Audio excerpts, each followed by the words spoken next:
Why does it matter if you love where you live? Let's find out and we'll talk about it while I clean up this mess of a studio. You can follow along and watch me clean, and I'll talk to you about why it matters, or why I think it matters. For those who don't know who I am, I'm Jackie Wolven, and in my day job, I am a facilitator and community developer who talks throughout the nation about learning to love where you live. So I have a little bit of professional expertise, but this channel is all about me experimenting in my own life rather than the facts and the studies that are done, although I'm sure I'll bring those up, but this is more about me practicing what I preach, basically. And so let's clean and we can have a chat. So first, why does it matter? I'm going to take you back into a way back time machine just for a second so that you get an idea of why it matters. So in 2016, 2017, I was really depressed. I was doing the work that I said that I do, downtown development, and I was speaking. In fact, I was at a conference in Seattle when I realized how unhappy that I was. And I came home and decided this isn't a way to live. Not going to Seattle, that was great, but it's not great to be so depressed. And so I started therapy, which I have gone to for 5 years. So since, 2019 now, for 5 years, almost weekly. And it's basically changed my life. I would recommend it if at all you have the resources. It just gives you an opportunity to look at your own stuff. No one else is going to do that for you. And it's a safe space to do that. So anyway, I was not happy. And so I was thinking about, well, why am I unhappy? Here I am talking about how great it is to live in a place and be part of a place, and how you should care about the places that you live in. And I really wasn't happy in the place. I realized that I hadn't gardened in several years, and I have a beautiful fenced garden that I can have a vegetable garden, but I wasn't doing it. And so I had to reestablish my love for this place. That's basically what happened. I had to recommit to loving where I live. It's so easy to think the grass is greener somewhere else. But when we start to commit to this place, and this place doesn't have to be perfect, obviously. This place doesn't have to be a mansion, and this place doesn't have to be on a private island, and this place doesn't have to be in some gated community that you want to be in, or in a state that you think is better. It has to be with where you are right now. We've all chosen to live in the places that we live for the most part. Even if that means you live a block from where you grew up, you chose to live there. And recommitting is about loving as it is, just as it is. Yes, you can make improvement, and I'm not saying that making improvements is bad. Absolutely, make improvement, make change, but there's something freeing about learning to be content. And when you can have contentment, you can be happier. And so all of this channel will be about me finding more contentment, basically pushing myself a little bit, maybe some risks, but also just being happy, learning to be happy, exploring how that looks, exploring what it might mean. So it started off being really depressed, did a lot of things, which I'll talk about throughout these videos, actually, because it's a lot of things. So that's the first start. That's it. Recognizing that I'm not happy. And I think a lot of us need to just recognize that you're not happy. And once you can do that you can take the first step. Not recognizing it makes it difficult to want to take the first step. So first, figure it out. Are you happy? Or are you not happy?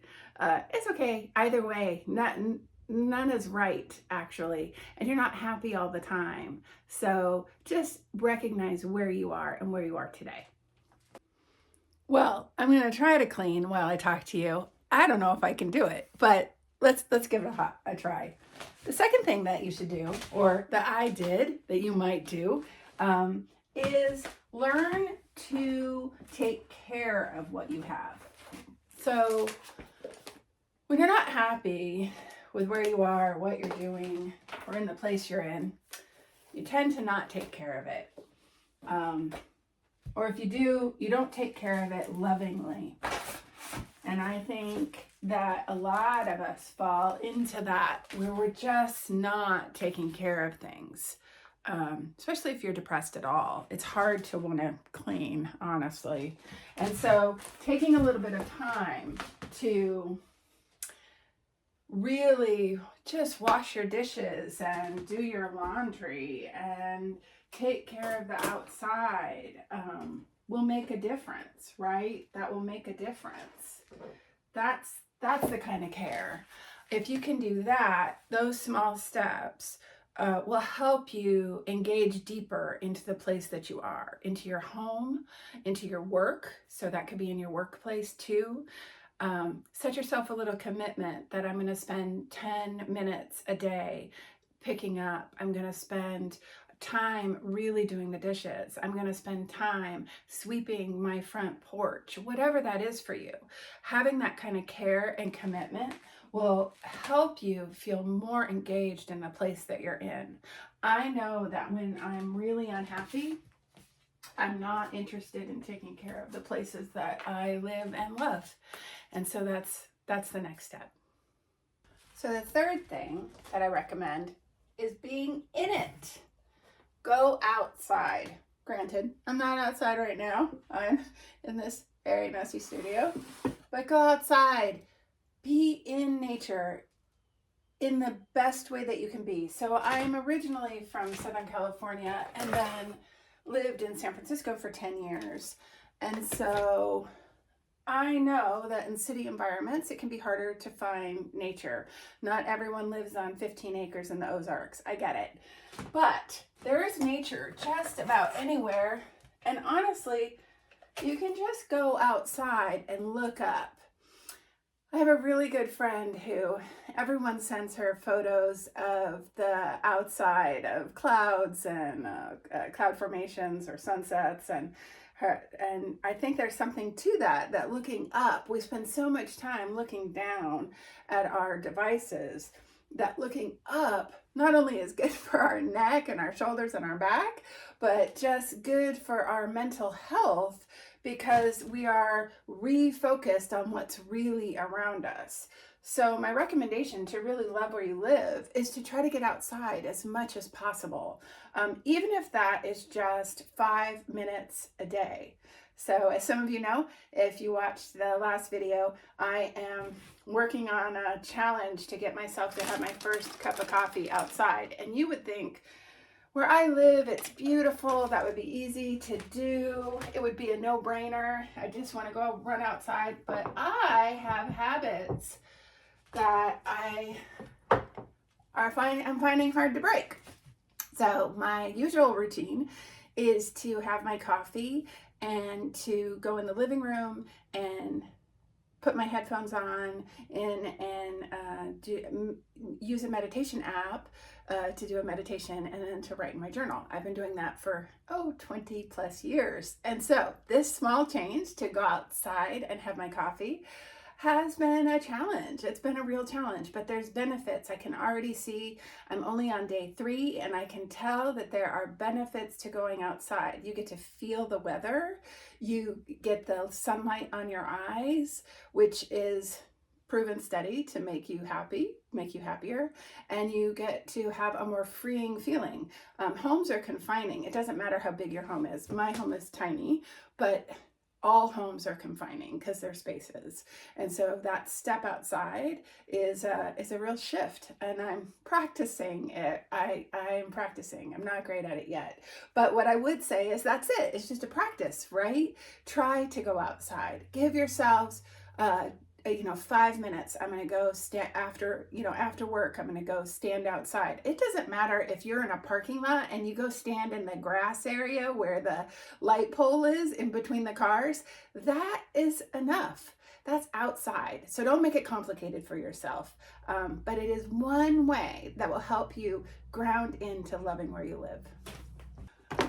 One other way to really learn to love where you live is to really explore it. And I'm not talking about like a tourist.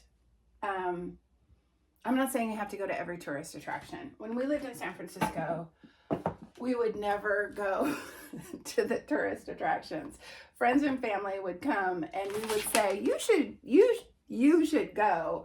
But we would never go because it just wasn't our jam, right? It wasn't, once you've done it, it's not the thing you really want to do. And so I'm not saying explore that. I'm saying explore places for you. So for us, that might be, we have some beautiful public parks, just giant wilderness parks that are just beautiful. So that's one place. My downtown is gorgeous. It really is. And I don't have to be a tourist in it. I don't have to be shopping at all the shops or doing all that, although that's fun. Just walking in it, it's a gorgeous place to be. And when I was living in San Francisco, same. It was the same thing. Our neighborhood was great. It was a mixed neighborhood with recent Chinese immigrants, and so lots of different kinds of foods and places to visit and smells and sounds and languages, and it was just wonderful. And so going out and really just being in your place. How often is it that we get just so sucked up in our day-to-day routines of like going to work, picking up the kids at school, whatever it is, that we're not even taking the time to explore the places that we live. And so making a commitment of that. And that could be as simple as, once a month I'm going to take a walk. Like really, that's it. This doesn't have to be some massive thing. Or I'm going to go, there's a free concert, so we'll go to the free concert. Whatever it is, try to find the things once a month, that's 12 times a year, and then you'll slowly start to rebuild that relationship with the place that you live. You'll find things you like and you'll find things that you don't. That's just how it is. But you have a lens of, I'm going exploring, just like you would if you were on vacation. You go in that sense of, I want to go and I want to learn to love this place. So the lens you're looking through is one that's positive rather than I'm going to go and find all the things I don't like. You're already doing that, or people are already doing that. You don't need to do that. Go and try to find the things you love, and then repeat them. So if you really liked something, you don't have to do it just one time. Do it over and over and over again. Really get it inside of you where you realize, yeah, I do love this and I love this place. So that's the next tip I would have. The next tip that I have is to have some quiet time for yourself in your place. So this seems a little unfair because I am 54 years old, an empty nester. It's just my husband and I and our dog, Franklin. And that's easier for me. I know that when I had littles, that was really hard. But what I can say to you, that it would have done so much more for my overall well-being is if I would have carved out some time for myself. It's tricky, isn't it, as a mom, just to find those 10 minutes or 30 minutes to give yourself a break. So I get it. That's not that easy. That tip's not so easy for everybody. If you're at my age though, if you're a happy silver and you are able, take some time for yourself, some quiet time, some time that is just for you, that isn't a work thing and isn't a home thing and isn't a partner thing. And it's just you in your space, puttering around. There's something really grounding about spending time alone. You don't have to do anything special. Just have some space that's just for you. If I were a therapist, which I am not, I feel like I always should have that caveat. I'm not a therapist, but if I were, it would be the prescription I would write for everyone, that you need to take some time for yourself, just some quiet time to enjoy the places that you're in. We get rushed off our feet and we can do a lot of harm by rushing all the time. I'll talk about that in a further video, but it's my greatest regret is rushing. And so what I can say for you is if you can carve out some time for yourself to do the things that you love, or to do nothing at all, that will help. That will help immensely. So it's my last tip. Is it cleaner in here? I'll give you a sort of. I got to tell you, talking and cleaning is not something I'm used to doing. So I'll have to practice that too. But my last tip is to name your places. I know that sounds silly, but if you can name places, personal names, you will develop a deeper relationship with them. So for instance, we name our property Camp Wilder. Our grandson's middle name is Wilder, and so we've named it after him. It goes to him eventually, you know, through the kid and to the grandson anyway. So yeah, it's Camp Wilder. And then we have a tree that we call, that's his tree. It's named after him. And then we have a creek. So when you drive into our property, you go over a low water bridge. And on one side of the creek is Grandmama's Creek, and on the other side is Grandpapa's Creek, even though it's the same creek. But what's helpful about that actually is when we're spotting our favorite turtle, Mr. Big Head, who is a snapping turtle. So we would never touch him because he's terrifying. But we can say, was he on Grandmama's side or was he on Grandpapa's side? And so we've named the creek. And having those special place names create memories and help ground you into your place. So if your apartment building has a tree and you have coffee under that tree, you can name that tree yourself. Name it for whatever you want it to be. One part of our property is called Turtle Camp. Has nothing to do with the snapping turtle actually, but years ago I threw a survivor party for my daughter, and those kids, they were teenagers, so those kids named their camp Turtle Camp. It has stuck. So we know that part of the property is called Turtle Camp. And it's just been fun to orient ourselves in that way. It's also a very human thing to want to name things and animals and people. And I'm sure, you know, it's not necessarily great for some people. They might think that's a little strange, but honestly, it's no harm, and it grounds you deeper. It makes you feel like you are part of that place. And so that would be my last tip, is to name it. Name your house. Name your car. Name the trees. Name parts of your yard. The front yard and the backyard could be named different things. And it's fun. Kids really like it too. I will say that there's a real familiarity for kids. So this is a great tip for parents, is that you can start to get them in on the action, and they have fun with it too. So if you name something in your property, let me know, or in your house, or on your walk, or on a drive that you take. I live in the Ozarks, which is in Arkansas, and people are famous for giving directions that are like, by the oak stump, turn left where the old gas station was, but isn't there anymore and hasn't been there for 30 years. Turn right, and then once you get to the swing, that's Ethel's swing, make a left. I mean, when we first moved here, I had no idea how to get anywhere, but I find something so sweet in that now, that there's a real ownership of place, and ownership of understanding history and time. And so I've adopted it ourselves, that I feel like we can name this place, and this place can be ours, and we can have all of the things be named however we want. It won't last probably, you know, generationally, although who knows. But for us, it's a grounding technique to help us love where we live. So is it cleaner? I don't know. It doesn't really matter. Thanks for watching, and I will continue this, trying to experiment experiment myself and to help you experiment in your life as well. If you do any of the things that I've mentioned, let me know in the comments. I'd love to know. I want to build a real community of people who are trying to remember why it matters, to ground into our place and to love the place that we live and to explore that in our own lives. And so thanks for watching, and we'll see if I can continue cleaning up this mess.